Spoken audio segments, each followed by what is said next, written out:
Hello friends, welcome you all. आज मैं आपको जो वीडियो दिखा रहा हूँ, देखिए बात करेंगे एफएमसीजी शेयर्स की। अगर आप एफएमसीजी सेक्टर को देखो तो काफ़ी खामोश सा मैं इसको कहूँगा, क्योंकि जहाँ पे हिंदुस्तान यूनिलीवर जैसे बड़ी बड़ी कंपनीज हैं, काफ़ी खामोश सी पिछले एक दो साल में आपको देखने को मिली होगी। लेकिन फिर भी इनको एवरग्रीन शेयर्स का दर्जा दिया जाता है।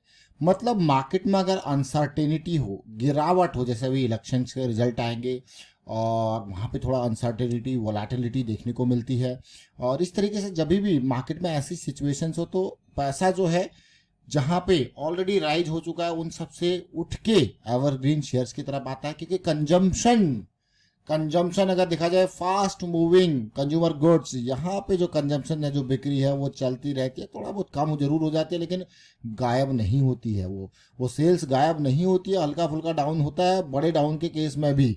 तो चलिए डिटेल में समझते हैं कि एफएमसीजी शेयर का एग्जांपल लेंगे। और आगे बढ़ने से पहले मैं आपको बता दूंगा, आपने अब तक चैनल को सब्सक्राइब नहीं किया तो जल्दी से सब्सक्राइब कर लें, बेल आइकन को प्रेस कर लें, जिससे आपको नोटिफिकेशन आती रहेगी। और प्राइस एक्शन सीखने के लिए आप ज्वाइन कर सकते हो मेंबरशिप ज्वाइन बटन पर क्लिक करके। देखिए प्राइस एक्शन की सीरीज बहुत इंपॉर्टेंट है। अगर हम लर्निंग को हमेशा प्रायोरिटी दें, लर्निंग ही सबसे इंपॉर्टेंट है। रिस्क मैनेजमेंट इंपॉर्टेंट, लर्निंग को प्रायोरिटी देना है, टिप्स या रिकमेंडेशन से हमेशा दूर रहना है। अब जरा देखिए, अभी रिसेंटली हमने प्राइस एक्शन सीरीज में आपको निफ्टी की option selling, weekly option selling 15 minute cycle के बायस के बेसिस पे आपके सामने रखी है। इसको देखिए, समझिए, सीखिए, प्रैक्टिस कीजिए, बैक टेस्ट कीजिए, और साथ के साथ साइकिल की अंडरस्टैंडिंग, बड़े टाइम फ्रेम, छोटे टाइम फ्रेम, यानी कि मल्टी टाइम फ्रेम का कॉम्बिनेशन काफ़ी अच्छे से आपको समझाया हुआ है चीज़ें। इनको देखें, समझें, सीखें और प्रैक्टिस जरूर करें। रिसेंटली हमने हिटैची के शेयर से बहुत कुछ सीखा था। फिर हमने ऑरिएंट इलेक्ट्रिक की बात करी थी, हमने स्टोवक्राफ्ट की बात करी थी, हमने वर्लपूल की बात करी थी। आज हम बात करने वाले हैं डाबर इंडिया। डाबर इंडिया यानी कि 1 लाख करोड़ का मार्केट कैपिटलाइजेशन, अपने आप में बहुत बड़ा मार्केट कैपिटलाइजेशन। उधारकर्म कंपनी का 1 लाख करोड़ का मार्केट कैपिटलाइजेशन, यानी कि एक fourth largest FMCG company India में ये मानी जाती है। Ayurvedic natural health care company मैं इसको कहूंगा। लेकिन अगर पिछले कुछ टाइम में देखोगे तो खामोश बैठी हुई है डाबर। अब देखिए, ये इसका वीकली चार्ट है। अगर वीकली चार्ट में स्टॉक को देखो तो किस तरीके से इसने परफॉर्म किया है, और 2002-2003 में क्या ये इसका प्राइस था, आज की डेट में 10 गुना, कितना क्या प्राइस है, 5 से 500 पार है। Over the period of time you can just see कि ये स्टॉक में ग्रोथ ही ग्रोथ आपको देखने को मिली है। हाँ, ये नहीं कि आप इसमें तुरंत के तुरंत डबल ट्रिपल की एक्सपेक्टेशन रखते हो, लेकिन एक कंसिस्टेंसी मेंटेन करके रखी हुई है। और अगर 2008-9 के राइज के बाद देखा जाए तो वीकली पे 200 SMA कभी टच ही नहीं हुआ। पहली बार मैं ऐसा देख रहा हूँ 2008-9 के बाद ये स्टॉक में बहुत टाइम से इस तरीके की कंसोलिडेशन करेक्शन देखने को मिली है। लेकिन पिछले कुछ हफ्ते मेरे लिए काफ़ी इंपॉर्टेंट रहे इस स्टॉक में देखने के लिए, क्योंकि एक बहुत ही बेहतरीन क्वालिटी का वॉल्यूम जनरेट होता हुआ देखने को मिला। 200 SMA के पास हम जरूर हैं, लेकिन अब जो उम्मीद इस स्टॉक से लगाएंगे वो लगाएंगे पॉजिटिविटी की। ये पॉजिटिविटी की उम्मीद हम इसलिए लगा रहे हैं क्योंकि बार बार रिजेक्शन जहां से हो रहा था वहां पे हमें कंसोलिडेशन देखने को मिल रहा है। अब एक पॉजिटिविटी की उम्मीद इस स्टॉक से लगाई जा रही है, एक ट्रायंगल का फॉर्मेशन, और उम्मीद करेंगे कि जल्द से जल्द ये अपनी इन लेवल्स को दूर करके आसमानी रणनीति तय करे, आसमानी फ्लाइट तय करे। और साथ में एक मुझे यहाँ पे काइंड ऑफ स्टॉप हंट वाली सिचुएशन देखने को मिली। देखिए, आप अगर देखो प्राइस एकदम नीचे आया और सीधे सीधे रिजेक्शन मिला उसी हफ्ते के अंदर। So this is again a very important part. जब हम ऐसी सिचुएशन देखते हैं तो और पॉजिटिविटी की उम्मीद लगती है। और साथ में, क्योंकि इस स्टॉक की खास बात यह है कि इस स्टॉक ने अभी आरएसआई में जो बेरिश चीज़ें स्टार्ट करी थी, जो कि यहाँ पे यानी कि 2022 में स्टार्ट करी थी, वो अभी तक होल्ड नहीं मिल रहा है। इसको देखिए, रिजेक्शन है, यहाँ पे थोड़ा सा होल्ड मिला था, लेकिन फिर रिजेक्शन रिजेक्शन रिजेक्शन, और उम्मीद करेंगे कि अब ये ब्रेकआउट हो और साथ में ये गियर शिफ्ट करे। तो नेक्स्ट जो लेवल है हमारे लिए, ऑल्दो ये अब इलेक्शन के रिजल्ट आने वाले हैं, तो थोड़ा सा मैं कहूँगा सावधान जरूर रहें, उतार चढ़ाव का टाइम है, और ऐसे स्टॉक से दूर रहें जिनमें साइकिल बेरिश बनी हुई है। ओनली बुलिश साइकिल हम डेली में देखेंगे, पॉजिटिविटी देखेंगे, और प्रॉपर रिस्क मैनेजमेंट। जो स्टॉक टॉप्स पे पहुंच चुके हैं, आसमानों पे पहुंच चुके हैं, उनसे भी सावधानी बरतें, क्योंकि वहां पे प्रॉफिट बुकिंग भी देखने को मिल सकती है। इलेक्शन का जैसे जैसे रिजल्ट वाला वीक आपके सामने आएगा, ये वोलेटिलिटी बढ़ती रहेगी। ये वोलेटिलिटी इस तरीके से कभी उतार कभी चढ़ाव आपको देखने को मिलेगा। और साइकिल्स पॉजिटिव होता है तो रिस्क मैनेजमेंट प्रॉपर होता है, तो फिर हमें उतार चढ़ाव से डर कम लगता है। साथ में क्यों ये स्टॉक रडार में आया, क्योंकि एक पॉजिटिव साइकिल स्टार्ट होती है, बढ़िया वॉल्यूम बनता हुआ देखने को मिल रहा है। अगर इस स्टॉक में मैं पॉजिटिविटी की उम्मीद करता हूँ, मान लो मैं एंट्री लेता हूँ इसमें ये लेवल पे, मेरा डीप स्टॉप लॉस है, देख रहे हो इस पार्ट को, और इमीडिएट स्टॉप लॉस है, तो this is the risk management part.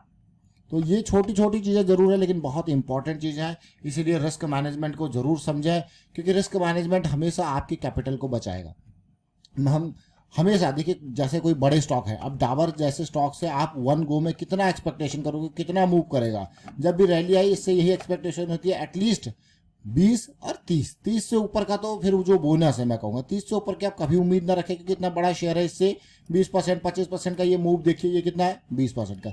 जैसे ही साइकिल स्टार्ट हो रही है डेली पे कम से कम 20% का मूव का एक्सपेक्टेशन रख सकते हैं। देखिए यहाँ पे क्या था 40, अदरवाइज देखोगे तो 20% के आसपास का। और साइकिल पॉजिटिव आप कभी भी स्टार्ट हो तो 20% का विद प्रॉपर रिस्क मैनेजमेंट। तो इससे अगर मैं 20% से 30% का टारगेट देखूँ तो कितना बढ़ रहा है, देखिए ऑलमोस्ट ये ऑल टाइम हाई 17% का, थोड़ा ऊपर जाके ये ऑलमोस्ट 670 690 के आसपास जा रहा है, देखिए है कि नहीं है। तो ये छोटी छोटी चीज़ें जरूर है लेकिन बहुत इंपॉर्टेंट चीज़ें हैं और हमेशा ध्यान रखना है। ये चीज़ लिख लीजिए, पहला पार्ट हमेशा क्या है, पॉजिटिव साइकिल में जाना है। दूसरा रिस्क मैनेजमेंट को फोकस रखना है। तीसरा, जब आप ब्रेकआउट के नियर अगर सोचो, कभी भी ऑल टाइम हाई को ब्रेकआउट के नियर सोचो, तो अगर प्राइस सीधे यहाँ पे टकराया है तो बाई बहुत रिस्की है। यहाँ पे हमें चाहिए कंसोलिडेशन, या फिर मैं कहूँगा ब्रेकआउट के बाद पुल बैक हमें चाहिए, या फिर यहाँ पे थोड़ा सा करेक्शन, टाइट करेक्शन। देखिए ये कंसोलिडेशन करेक्शन आप इसको कह सकते हो, और ब्रेकआउट के बाद अगर चाहिए तो पुल बैक का इंतजार।